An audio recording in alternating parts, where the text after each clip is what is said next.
कर्म करावं लागेल आणि दुसरा नियम सांगितलाय केलेलं कर्म भोगावंच लागेल. केले कर्म झाले त्याची उपदले मेले ऐसी प्रत्येकाला कर्म करावं लागेल एक आणि केलेलं कर्म भोगावंच लागेल. मी जरा पुढे बोलतो ऐका. कर्माशिवाय मनुष्य राहू शकत नाही. कर्म करावंच लागतं. ज्ञानोबांनी उदाहरण अशी दिलेली आहेत. मडका आहे त्या मडक्याने मातीचा कंटाळा करून जमेल. मडकं पण मातीच नाही शक्य आहे. मडक्याने मातीचा कंटाळा करून जमत नाही. कपड्याने तंतूचा कंटाळा करून जमत नाही. अग्नीने उष्णतेचा कंटाळा करून जमत नाही. पाण्याने ओलेपणाचा कंटाळा करून जमत नाही. तसं मनुष्य शरीराने कर्माचा कंटाळा करून जमत नाही. मनुष्य शरीर म्हटलं की कर्म आलं.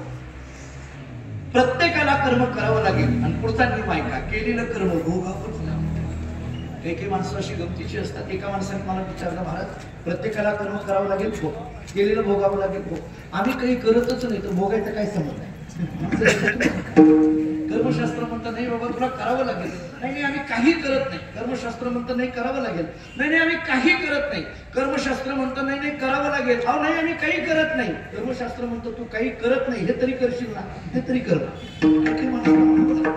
सप्ताहाची नियोजन करायला आम्ही जातो आणि मग आदल्या दिवशी आम्ही जातो. उद्या सप्ताह आहे म्हटलं की आदल्या दिवशी मीटिंग घेतो.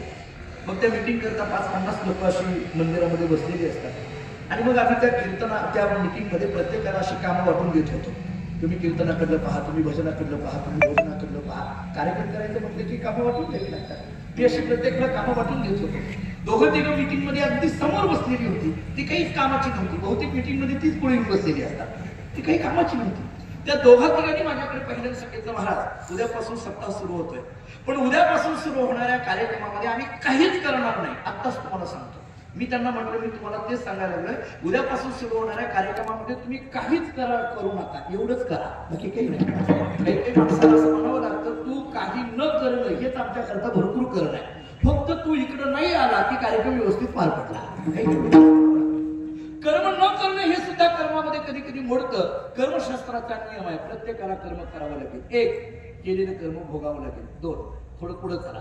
ज्ञानाचा विचार सांगत असताना वेदांताने पुष्कळ विचार सांगितला. मी तो सगळा विचार सांगत राहत नाही पण ज्ञानोबाने दिली की उभी सांगून पुढे जातो. ज्ञानोबा बोलतात तरी परमात्मा हिसे जे एक वस्तू असे आणि ते जया दिसे ज्ञान असतात. हा ज्ञानाचा विचार आहे. आणि तिसरा भक्तीचा विचार सांगितला जातो. ज्ञानोबांनी 12व्या अध्यायामध्ये केलेलं चिंतन असं आहे जया भक्तीची येतुनी प्राप्ती कैवल्यातेही परोते सर्व म्हणते जयाची लिली माझी नीती जियली दिसे.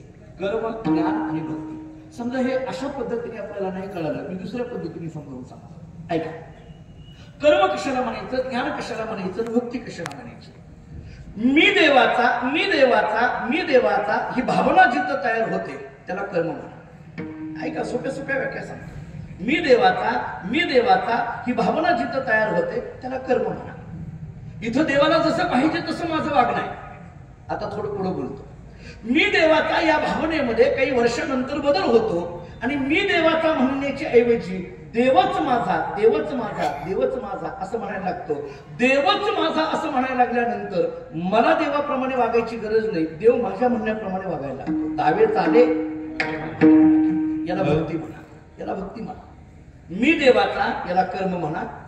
देवच माझा याला भक्ती म्हणा. थोडं पुढे ऐका. एका विशिष्ट कालावधीनंतर मी देवाचा हेही भावना संपली. देवच माझा ही भावना संपली. मी आणि देव दोघं एकच आहोत ही भावना जिथं तयार होते त्याला ज्ञान म्हणा. ज्ञान शब्दाची व्याख्या अशी करा. समजलं का बघा. मी पुन्हा एकदा समजावतो.